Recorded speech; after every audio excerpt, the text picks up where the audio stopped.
Assalamualaikum warahmatullahi wabarakatuh. Saat ini kita kembali melanjutkan mata kuliah dari instrumentasi medis, khususnya untuk tema electrolyte analyzer.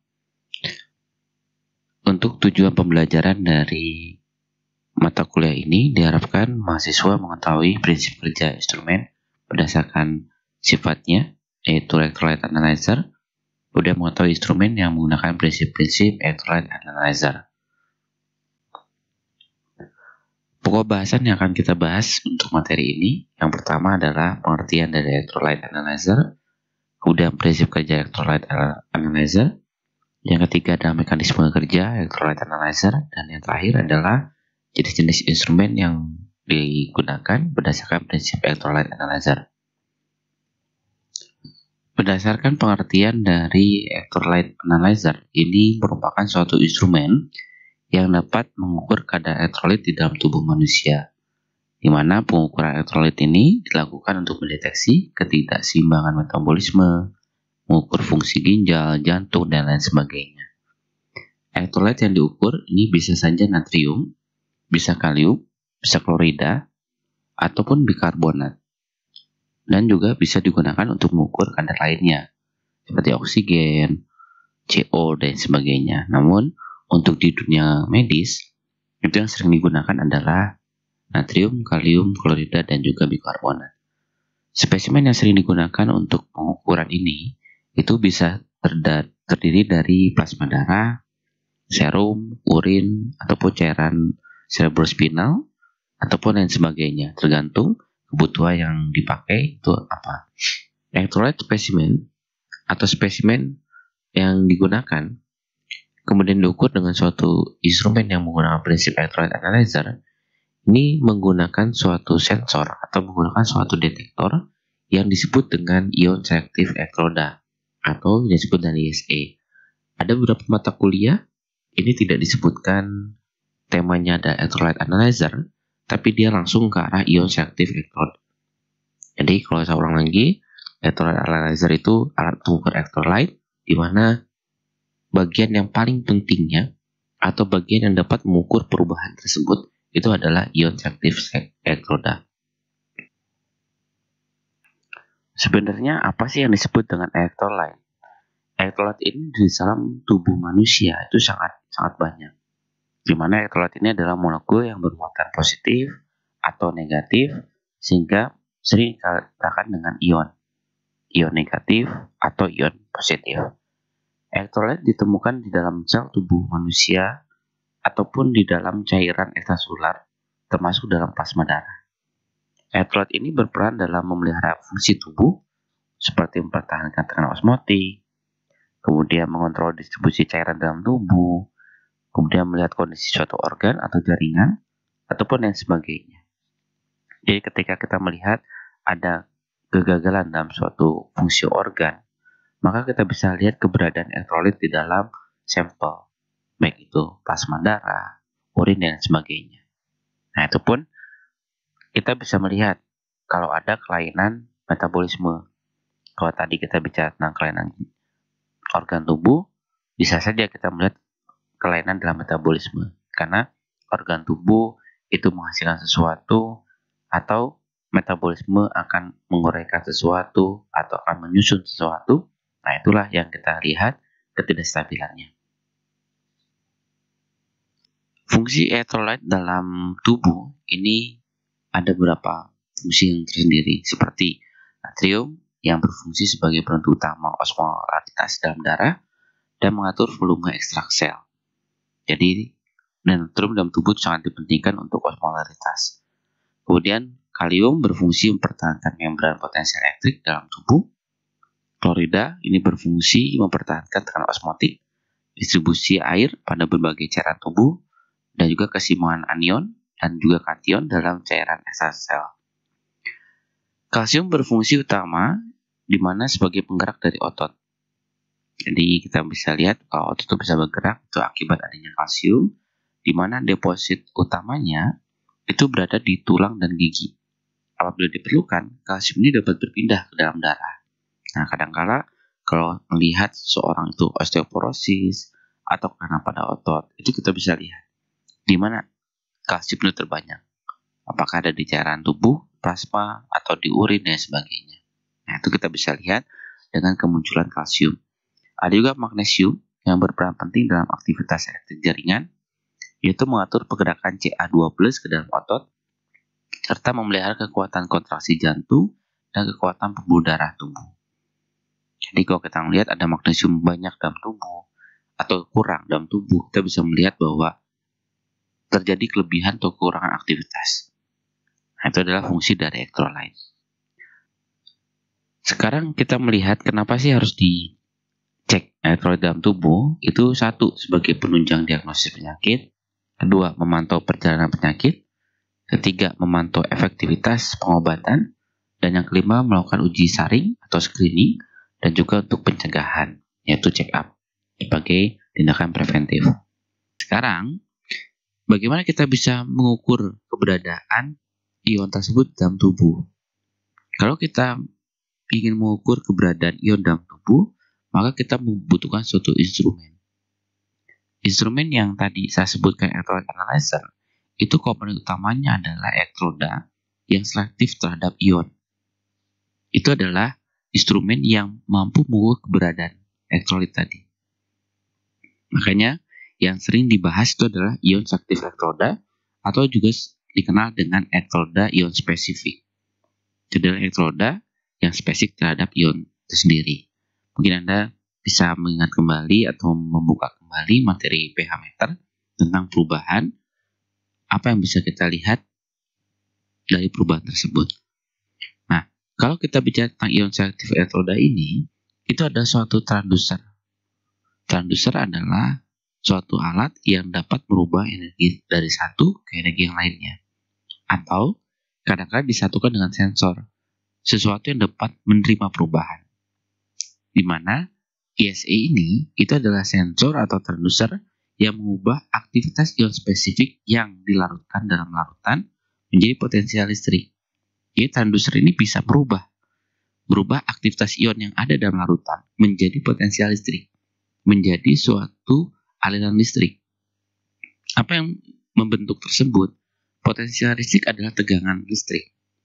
Jadi, ketika ion itu ada dalam larutan, dia ditangkap dengan transducer atau ditangkap dengan sensor, dia dirubah menjadi potensial listrik atau menjadi aliran listrik. Nah, tegangan secara teori ini tergantung pada logaritmik aktivitas ion. Jadi, kalau kita melihat ada aktivitas itu linear, ada aktivitas logaritmik, dan sebagainya. Nah, secara teori, ini pengukuran ion ini dilihat dari logaritmik. Dasar dari pengukuran secara ion selektif ini itu mengikuti persamaan Nernst, di mana ion selektif elektroda digunakan dalam kimia analitik ataupun dalam penelitian biokim, biofisika, dan sebagainya untuk mengukur konsentrasi ion dalam suatu larutan. Jadi ketika ada ion dalam larutan, seolah lagi diterima oleh sensor atau transducer, kemudian dia dirubah menjadi potensial listrik. Prinsip ini hampir sama dengan pH meter. Bedanya bahwa pH meter hanya mengukur aktivitas H+. Sedangkan kalau ion selektif elektroda, dia mengikat sesuai dengan apa yang diminta. Makanya disebut dengan ion selektif. Dia selektif terhadap ion-ion tertentu. Bagaimana prinsip kerja dari ion selektif elektroda ini? Prinsip dari ion selektif elektroda itu mengukur potensial elektron atau kelistrikan pada elektroda pengukur atau yang disebut dengan selektif ion terhadap elektroda referensinya. Jadi kita punya dua nih, ada elektroda pengukur atau disebut dengan elektroda selektif ion, dan juga kita punya elektroda referensi. Perbedaan potensial antara elektroda pengukur dan elektroda referensi itulah yang dijadikan patokan atau dijadikan acuan untuk mengukur keberadaan ion tersebut. Pengukuran potensi antara elektroda selektif ion dan elektroda referensi ini memungkinkan kita menentukan ion apa yang ada, kemudian berapa besarnya.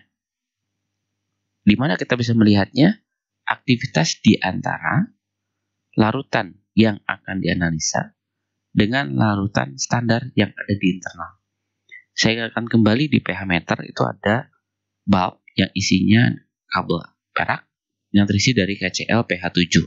Itu yang disebut dengan larutan untuk pengukur standarnya atau referensinya di luar. Nah, itu yang kita bandingkan jika antara ISE dengan pH meter itu sama saja sebenarnya. Dalam kebanyakan kasus, itu elektroda selektif ion dan elektrodanya yang referensi tadi itu dipasang dalam satu batang. Sehingga kita hanya membutuhkan satu buah batang yang isinya ada dua elektroda, yaitu elektroda yang selektif terhadap ion dan elektroda reference. Kalau kita lihat skema sebelah kiri, itu ada dua elektroda. Yang kiri adalah elektroda selektif ion atau indikator elektrod. Yang kedua adalah reference elektrod. Nah, ketika kita celupkan dari elektroda indikator ini ke dalam suatu larutan, maka terjadi perpindahan ion dari reference ke elektroda atau dibalik. Dari elektroda indikator itu ke reference. Nah, perpindahan ion itulah yang kita lihat berapa tegangannya, banyak atau tidaknya. Berikut saya akan tunjukkan bagaimana cara kerja dari ion selektif elektroda. Jadi ini ada videonya, dan nanti bisa lihat ada dua kabel di situ, di mana kabel satu adalah kabel yang berasal dari elektroda selektif, dan kabel kedua adalah kabel yang berasal dari elektroda reference. Kita lihat bersama-sama. Nah, itu ada kabel warna kuning, ujungnya warna kuning yang klip-klip, itu adalah elektroda yang selektif, sedangkan yang atas yang besar warna perak itu adalah elektroda reference. Di antara kedua elektroda tadi itu dihubungkan dengan suatu materi yang dapat mengukur berapa potensial di antara kedua kabel tadi. Ini yang di paling bawah berkelip-kelip warna biru itu adalah membrannya yang selektif terhadap ion tertentu. Kemudian kita akan coba untuk memasukkan elektrodanya atau tabung ini, probe ini, ke dalam suatu larutan yang banyak mengandung molekul-molekul atau ion-ion lainnya. Nah, ketika ion itu menyentuh dari elektroda selektif, dia berikan kelistrikan di sana, muatan, negatif kah, dan sebagainya. Kemudian yang sudah diberikan muatan akan lari ke bagian ion reference. Nah, banyaknya yang berpindah tadi kemudian diukur berapa tegangan yang terjadi.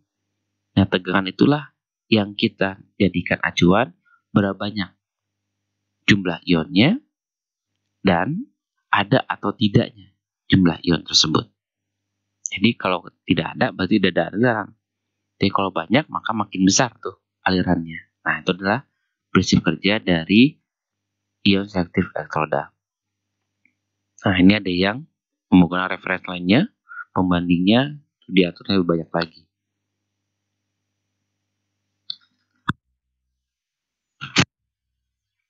Ya, jadi itu ada kabel. Nah, ini adalah jenis-jenis probe sebenarnya ya. Dalam isinya ada dua elektroda, yaitu elektroda reference dan juga elektroda yang selektif terhadap ion tertentu.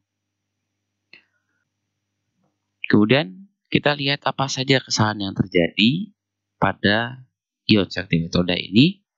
Kadangkala kesalahan terjadi itu ketika adanya protein yang melapisi membran. Tadi kita tunjukkan di film yang tadi, itu ada yang berkelip warna biru paling bawah, itu adalah membran. Nah, ketika membran itu sering dipakai tidak dibersihkan, bisa menyebabkan adanya protein yang melapisi membran, sehingga terjadi kesalahan. Kemudian selektif yang rendah, jadi dia tidak selektif lagi. Kenapa bisa seperti itu? Satu, larutan di dalam elektrodanya tidak lagi baik. Yang kedua, bisa jadi adanya protein dalam membran. Yang ketiga, ada kontaminasi dengan ion lain yang memiliki sifat bersaing terhadap ion yang dipilih. Nah, kalau kita masukkan larutan yang memiliki ion banyak, itu bisa saja ion itu saling bersaing. Yang harusnya dia menyentuh A, tapi karena B yang memiliki sifat yang sama, maka A dan B pun akan terhitung. Nah, itu sering kesalahan yang terjadi pada ion selektif elektroda. Nah, ini sebelah kiri itu ada kalibrasinya, makanya disebut dengan grafik logaritmik ya. Yang diukur adalah bagian mananya itu nanti akan masuk ke dalam materi kontrol kualitas atau materi lainnya. Kemudian bagaimana cara menggunakan instrumen yang berdasarkan atas electrolyte analyzer. Di sini ada videonya lagi, mari kita tonton bersama untuk penggunaan instrumen.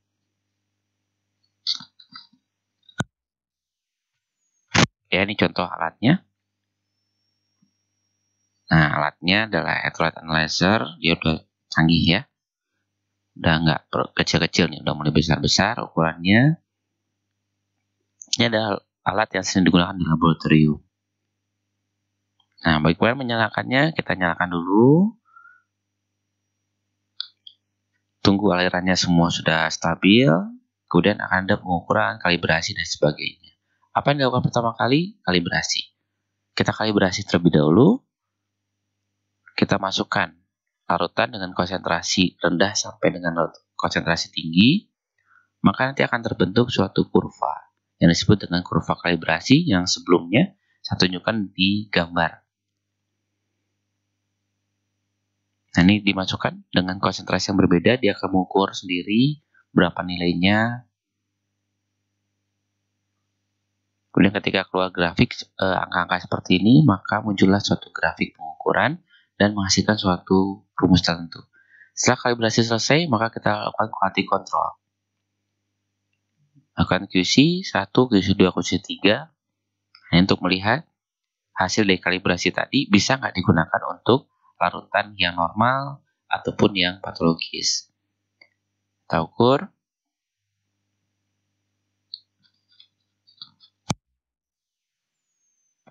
Ini adalah larutan standar namanya. Jadi larutan standar adalah larutan yang dijadikan untuk mengecek apakah bagus atau tidak. Dan itu untuk QC, quality control ya.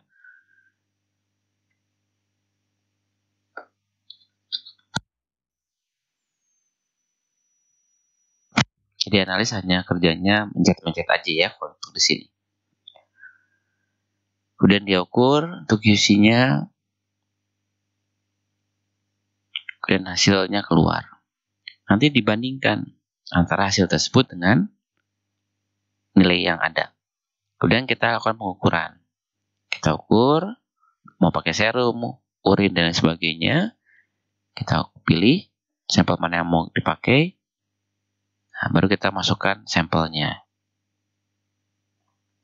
Tekan, pencet. Nah, baru kita melihat. Itu cairannya disedot tuh ke dalam needle atau jarum menyedot. Itu dia akan tarik sesuai dengan kebutuhannya. Kemudian di dalamnya itu WSE sudah mulai bekerja. Dia sudah mau melihat berapa aktivitas elektron di dalam kedua elektroda, kemudian memunculkan suatu hasil. Maka keluarlah printout-nya. Jadi analis hanya melakukan kalibrasi, QC, dan kemudian melakukan pengukuran. Itu adalah cara menggunakan alat yang berdasarkan atas electrolyte analyzer.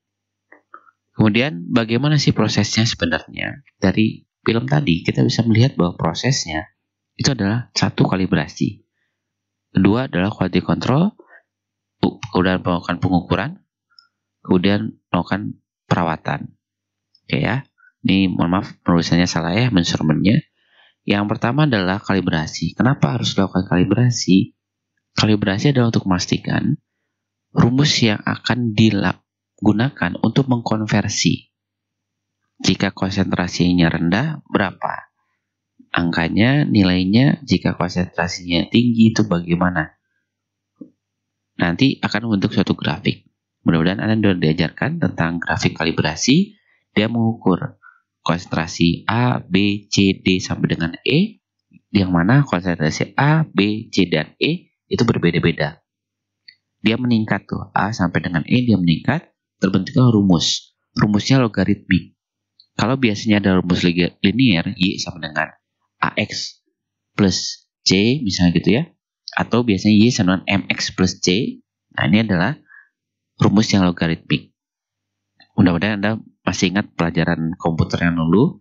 Kita membuat korelasi antara A terhadap B, menghasilkan rumus Y sama dengan MX tambah C. Nah, kalau ini adalah melihat hubungan antara konsentrasi dengan jumlah ion yang ada. Kita buat konsentrasi rendah, itu nanti listriknya berapa nih munculnya. Konsentrasinya nggak sedang, itu berapa listriknya. Yang sedang, itu listriknya berapa. Yang agak tinggi, konsentrasi berapa. Yang tinggi sekali, konsentrasi berapa.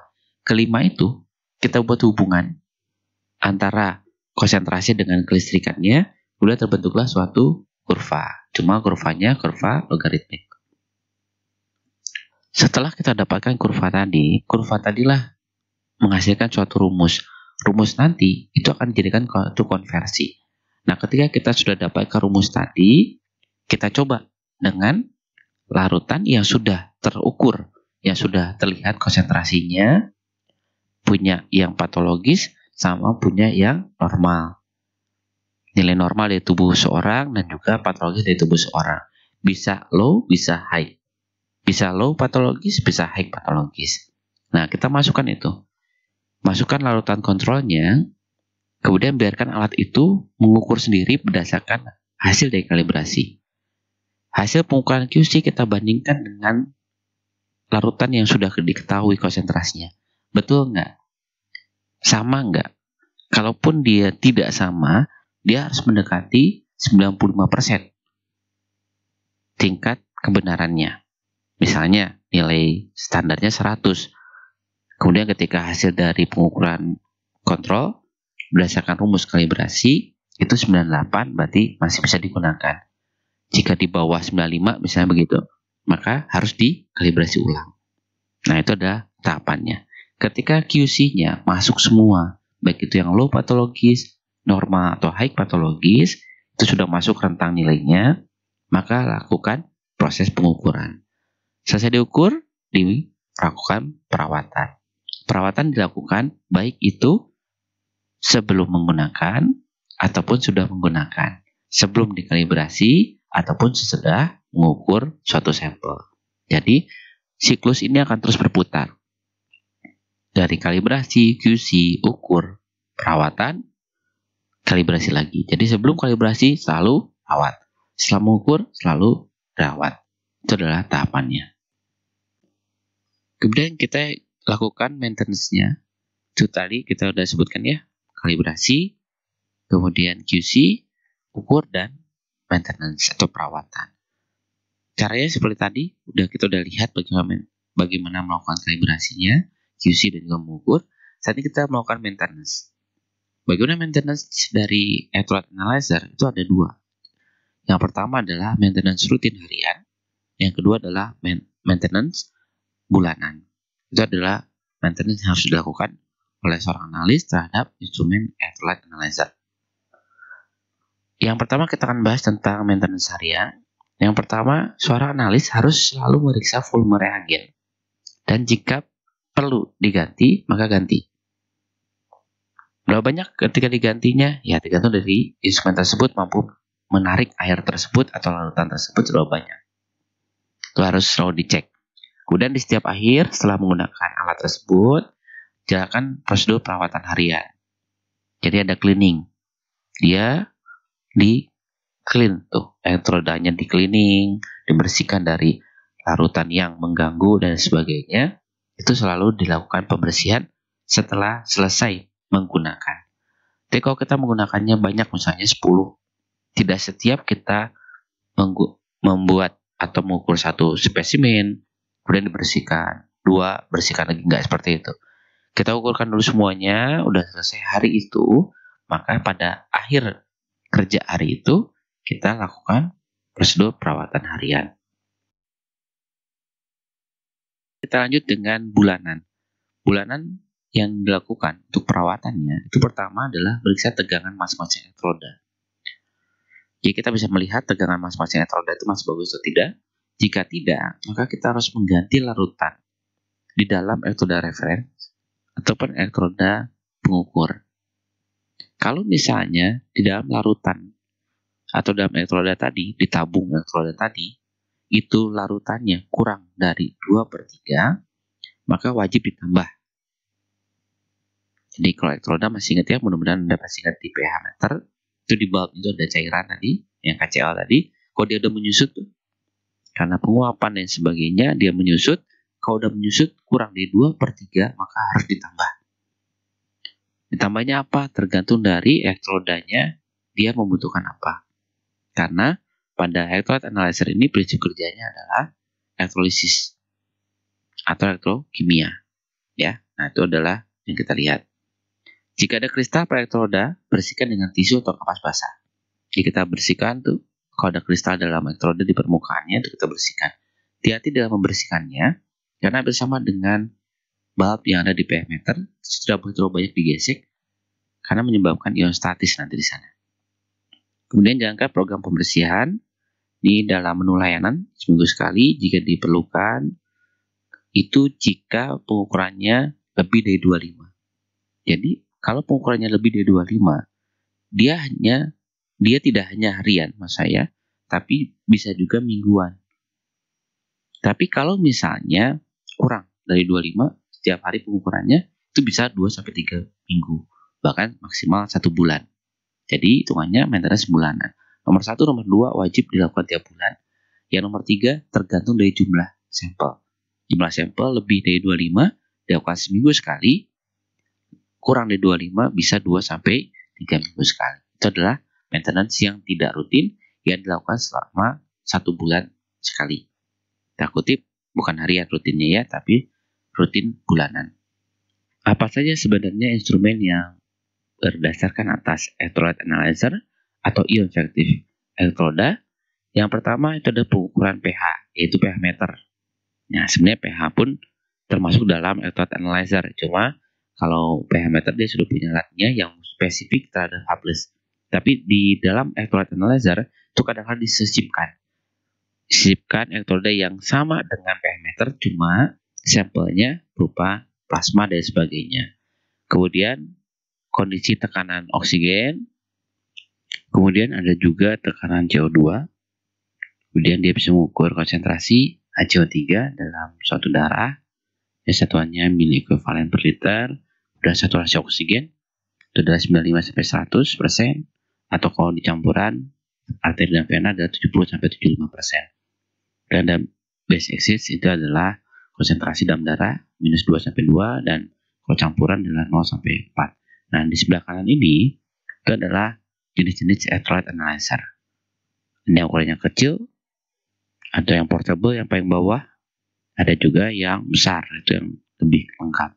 Nah, itu adalah jenis-jenis instrumen yang berdasarkan atas electrolyte analyzer yang ada di laboratorium. Nah, kelebihan dari penggunaan electrolyte analyzer ini atau yang menggunakan sensor ISA ini adalah satu, dia tidak merusak. Jadi sampel seadanya kita ambil, langsung kita bisa cek. Kemudian nilai relatif linear pada bagian tertentu di kurvanya yang bersifat logaritmik, ada bagian yang linear, jadi dia lebih mendekati ke arah sana. Tidak ada konsumsi analitnya, kita tidak menggunakan reagen pencampur. Jadi kita langsung masukkan probe tadi, tabung tadi ke dalam larutan, maka terukur. Yang ada analitnya hanya di reagennya, hanya dalam tabung tadi. Kemudian tidak mencemari karena tidak ada penambahan, hanya membuang dari sampel sisa ya. Kemudian waktu responnya sangat singkat karena hitungannya detik. Kemudian tidak terpengaruh oleh warna atau kekeruhan. Jadi jika larutan tersebut berwarna atau keruh, misalnya ada pasien yang kelainan dengan ginjalnya, maka urin bisa keruh, itu tidak akan berpengaruh terhadap pengukuran yang menggunakan ISA. Kemudian kekurangannya, presisi jarang lebih baik dari 1%, jadi kita tidak mungkin atau saat ini tidak mungkin ya, atau hampir sulit ditemukan nilai presisi yang lebih baik dari 1%. Presisi itu pengulangan. Jadi kalau pertama kita mengukur 100, yang kedua tidak mungkin 100 juga. Dan jarang kita dapatkan 99,9 misalnya begitu. Paling dapatnya 97, 98, nah itu presisi. Jadi pengulangan yang sama pada sampel yang sama. Pengulangan berkali-kali ya, pengukuran berkali-kali. Kemudian elektrodanya dapat diganggu oleh protein atau zat laut organik lainnya. Kemudian ada gangguan oleh ion lain, jadi ada ion yang bisa nempel karena muatannya sama-sama negatif atau sama-sama positif. Kemudian elektrodanya rapuh dan ada batas umurnya, sama seperti elektroda di baterai ya, itu ada waktunya, kemudian elektroda merespon aktivitas ion yang tidak terkompleks, sehingga tidak boleh ada ligan. Kalaupun ada ligan, maka perlu ditutup dengan mekanisme kimiawi, sehingga konsistensi dari si ion itu terjaga, dan kita bisa ukur ion tersebut. Nah, itu adalah kekurangan instrumen yang berdasarkan atas ISA, atau Electrolyte Analyzer. Sekian presentasi dari saya. Kalau ada saran, komen, atau Anda lihat sesuatu yang harus ditambahkan, silakan Anda masukkan ke dalam kolom komentar. Nanti kita akan perbaiki ke depannya. Selamat belajar, terima kasih, mohon maaf jika ada kesalahan. Assalamualaikum warahmatullahi wabarakatuh.